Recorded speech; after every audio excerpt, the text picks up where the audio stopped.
Hello students, welcome to your channel. आज हम आपकी एनसीईआरटी क्लास 6 के chapter number 9 what happened to the reptiles के क्वेश्चन आंसर्स करेंगे। क्वेश्चन नंबर 1 है इसमें, in what way is Pambupati different from any other village. Pambupati किस प्रकार से दूसरे विलेजेस से अलग है। आंसर है इसका, while the people in other villages clashed with one another. जो दूसरे गांव के लोग थे जहाँ पे वो एक दूसरे से लड़ते थे। People of Pambupati lived in peace. तो जो पंबुपति के निवासी थे वो बहुत ही शांति प्रिय तरीके से एक दूसरे के साथ रहते थे। They did not fight in the name of religion और लैंग्वेज। तो वो जाति के आधार पर और भाषा के आधार पर एक दूसरे से नहीं लड़ते थे। इन दिस वे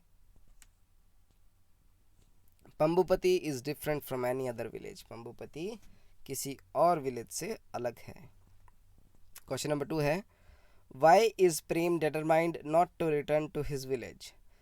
तो प्रेम जो है वो अपने गांव वापस क्यों नहीं आना चाहता। Prem had left his village when the people had gone mad. तो प्रेम ने ना उस वक्त गांव छोड़ा था जब वहाँ के लोग पागल हो गए थे। They set the houses on fire and killed one another. और उन्होंने घर जला दिए थे और एक दूसरे को मारा था। So Prem is determined not to return to his village. तो प्रेम जो है इस बात के लिए डिटरमाइंड है कि भाई मैं अपने गांव में वापस नहीं जाऊंगा। Why did Makara dislike tortoises snakes and lizard. तो जो मकारा है वो टॉर्टोइज, स्नेक और लिजर्ड्स को पसंद क्यों नहीं करता। Right A line about each. और हर एक के बारे में एक एक लाइन लिखो। Makara dislike tortoise because they were slow and stupid.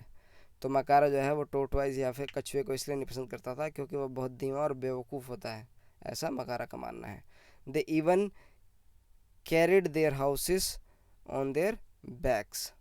और वो अपने घरों को अपनी कमर पर ही लाद के चलते हैं। He disliked snake because they were slimy and they made funny noises. और वो स्नेक्स को इसलिए लाइक नहीं करता था क्योंकि वो स्लिमी थे और फनी नॉइसेस मतलब अजीब अजीब प्रकार की आवाज़ें निकालते थे। Makara hated lizards because they were undependable because they changed colour. तो मकारा लिजर्ड से इसलिए पसंद नहीं करता था क्योंकि वो उन पर विश्वास नहीं किया जा सकता, वो अपने रंग बदल लेती हैं। क्वेश्चन नंबर 4 है, what went wrong when the tortoises, snakes and lizard left the forest. तो क्या गलती हुई या क्या गलत हो गया जब टॉर्टोइसेस ने, स्नेक्स ने और लिजर्ड ने जंगल को छोड़ दिया। There came a tough time, the forest got filled with foul smell of rotting fruits and fishes in the absence of tortoises. तो एक बार ऐसा सख्त समय आया, ऐसा बुरा समय आया कि जो फॉरेस्ट है ना वो बदबू से भर गया। क्यों बदबू क्यों आ रही थी? बदबू आ रही थी क्योंकि जो फल और जो ये मछलियाँ हैं ना ये सड़ रही थी वहाँ पे, और वहाँ पे टॉर्टोइज तो थे ही नहीं, तो इस वजह से वहाँ बदबू बढ़ने लगी। Rats multiplied in the absence of snakes. और रैट्स जो हैं, चूहे जो हैं वो स्नेक्स ना होने की वजह से बहुत तेज़ी से बढ़ने लगे। And without lizards there are millions of insects in the forest. और बिना लिजर्ड्स की वजह से वहाँ पे लाखों की तादाद में कीड़े आ गए, क्योंकि ये सब जो हैं उसको खाते हैं। जैसे टॉर्टोइज फ्रूट्स खाता है, मछलियाँ खाता है, और सांप जो है चूहों को खाता है, और लिजर्ड जो है इंसेक्ट्स को खाता है। Okay, why do you think Prem wants to tell the story of the reptiles to the people of the village. तो आपको क्यों लगता है कि जो प्रेम है वो रेप्टाइल्स की स्टोरी गांव वालों को बताना चाहता है। The people of Prem's village had gone mad. तो जो प्रेम के विलेज के लोग हैं वो पागल हो गए थे।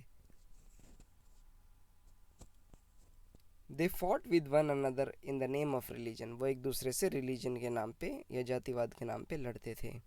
The story of Pambupati gave a message of peace. और जो पंबुपति की स्टोरी थी वो मैसेज देती थी पीस का है और को एग्जिस्टेंस का, साथ में रहने का। It underlined the importance of living together. और ये साथ रहने की इम्पोर्टेंस को दर्शाता है। So Prem wanted to carry that message to his villages. तो प्रेम जो है इस मैसेज को अपने विलेज में ले जाना चाहता था। Do you agree that, question number 6 है, do you agree that it is difficult not to go along with someone who is very strong and powerful? Express your views frankly and clearly. तो इसमें क्या आप इस बात से सहमत हैं कि जो ताकतवर है या पावरफुल है उसके विरुद्ध जाना मुश्किल है या उसके साथ ना चलना? भाई जैसे मान लीजिए कोई ताकतवर है तो उसके साथ ना चलना, क्या ये संभव है? तो इसमें बताइए, उत्तर दीजिए। इसका आंसर है इसका, it is true that the common people are peace loving and weak. तो ये सच बात है कि जो आम आदमी होता है वो शांति प्रिय होता है और कमज़ोर होता है। They live in constant fear of the strong and powerful. और वो जो है कॉन्स्टेंट फियर में रहता है ताकतवर और पावरफुल की। It is human nature to go with the strong to be on the safe side. और ये ह्यूमन नेचर है कि वो स्ट्रॉन्ग जो ताकतवर होता है उसके साथ साथ चलना ताकि वो सुरक्षित रहे। But the people also stand up against the bully when they are driven to the wall. और परंतु जब बहुत दुखी कर देता है कोई तंग कर करके तो फिर उसके अगेंस्ट में भी लोग खड़े हो जाते हैं। They take up arms and fight the enemy successfully. और फिर वो हथियार उठा लेते हैं और अपने दुश्मन के साथ अच्छे से लोहा लेते हैं या लड़ते हैं। क्वेश्चन नंबर 7 है, if you were a baby crocodile would you tell Makara that he was wrong. क्या अगर आप सोचिए, अगर आप बेबी क्रोकोडाइल हैं या क्रोकोडाइल के बच्चे हैं तो क्या आप मकारा को बोलते कि भाई तुम गलत सोचते हो या तुम गलत हो? वट वुड यू से टू कन्विंस हिम? और उसको मनाने के लिए आप क्या बोलेंगे? आंसर है इसका, as a baby crocodile I have a privilege to oppose my parents boldly. तो एज मतलब बेबी क्रोकोडाइल होने की वजह से मैं अपने पेरेंट्स को अपोज कर सकता हूँ। I would tell the elders that this world is common property of all living creatures.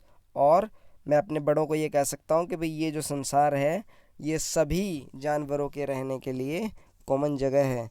To convince my dad Makara that he is wrong. तो मैं अपने फादर मकारा को ये समझा सकता हूँ कि भाई वो गलत है। I will give him a couple of reasons. और मैं उन्हें कुछ रीजन्स दूंगा, जैसे कि firstly it is the duty of the strong to protect the weak and not to harass them. और सबसे पहले ये ड्यूटी है स्ट्रॉन्ग की कि वो वीक को बचाए ना कि उन्हें तंग करे। Secondly this earth is not the sole property of any one person or animal. और ये अर्थ जो है किसी एक एनिमल की सोल प्रॉपर्टी नहीं है या किसी आदमी की, भाई उसकी नहीं है, किसी कोई अगर ये कहता है कि भाई ये सारी धरती मेरी है तो वो गलत है। ऑल आर इंटरडिपेंडेंट, सब एक दूसरे के ऊपर डिपेंडेंट है। Together they make this earth a place worth living. और एक साथ ही वो लोग इस धरती को एक रहने लायक स्थान बनाते हैं। Short answer type questions. Question number 1, what is that made Prem leave his village. तो प्रेम ने अपने गांव को क्यों छोड़ा था? The communal riots in his village made life unsafe in the village. और जो सांप्रदायिक दंगे हुए थे उन्होंने वहाँ पे रहना मुश्किल कर दिया था गांव में। The people went mad burnt houses and killed one another. तो लोग जो है पागल हो गए और एक दूसरे को मारा और घर जला दिए।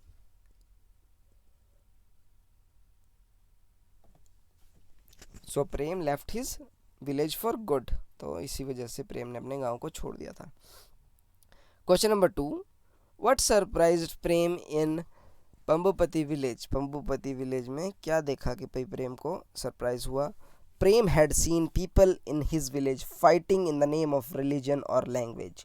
और प्रेम ने देखा था कि उसके गांव में लोग ना जाति के नाम पर और भाषा के नाम पर लड़ते हैं।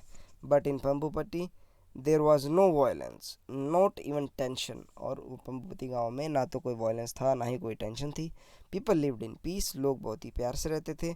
दे also cared for the welfare of even strangers, और वो स्ट्रेंजर्स की भी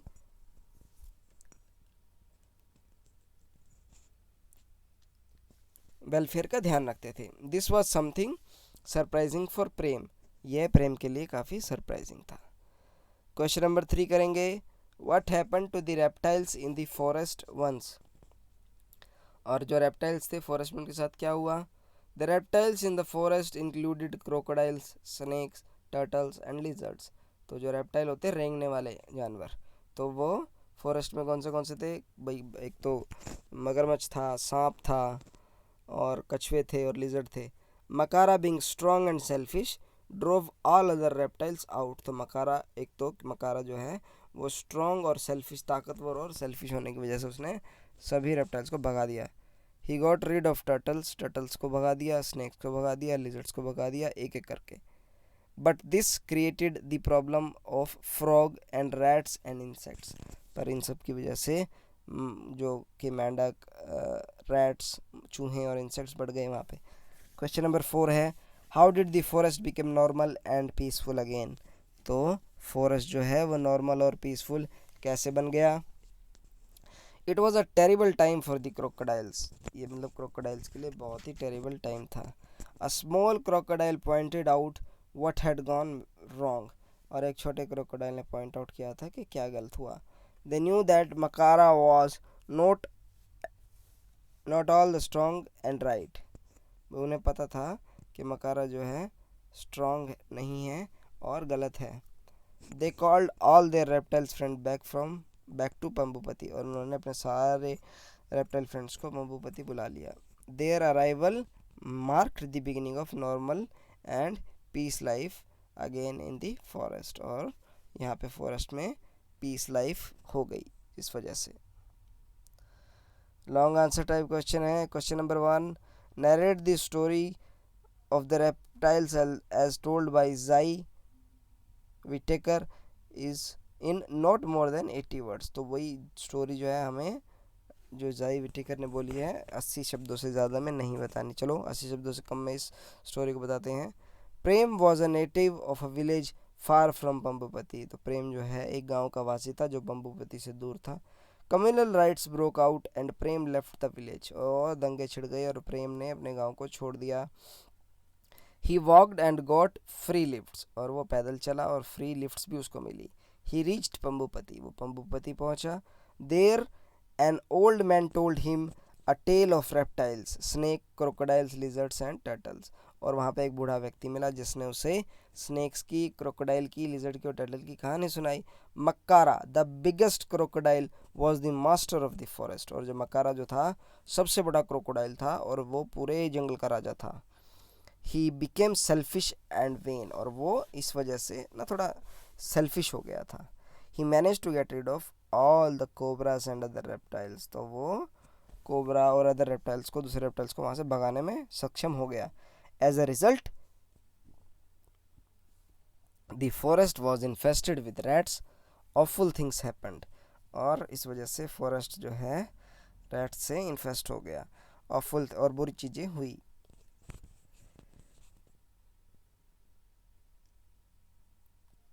the reptiles were welcomed back to strike a balance. और फिर जो रेप्टाइल्स को वापस बुलाया गया बैलेंस बनाने के लिए.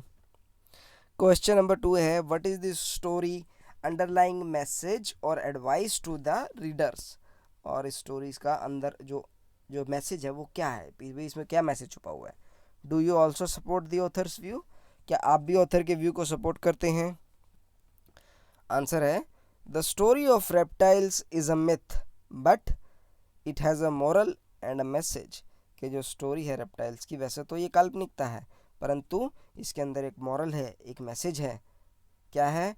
This world belong to all sort of creatures. कि ये जो दुनिया है वो सभी प्रकार के जीव जंतुओं के लिए है. Together they keep a balance. और एक साथ उन्हें बैलेंस रखना होता है. Every kind of creature serves a useful purpose. और हर प्रकार का क्रिएचर एक यूजफुल पर्पस को सर्व करता है. It is said that man is trying to kill all the species and rule over the world like a dictator. और ये बहुत दुख की बात है कि आदमी जो है सभी स्पीसीज को मार देना चाहता है और दुनिया पर राज करना चाहता है एक तानाशाह की तरह। This is certainly not practicable और इन हिज ओन इंटरेस्ट। तो ये देखो प्रैक्टिकल नहीं है ये चीज़, मतलब ऐसा कर पाना संभव नहीं है, और अगर ये संभव कर भी लेता है तो मनुष्य के इंटरेस्ट में या मनुष्य के लिए अच्छा नहीं है ये। Our motto should be live and let live. हमारा जो मोटो होना चाहिए, हमारा उद्देश्य होना चाहिए, अभी जियो और जीने दो। I quite subscribe to this view. और मैं इस व्यू से अपने आप को जोड़ता हूँ। तो बच्चों ये आपके क्वेश्चन आंसर्स थे चैप्टर नंबर 9 के, what happen to the reptiles. Please इन्हें देखिए, समझिए। Thank you. जय हिंद, वंदे मातरम। Please subscribe.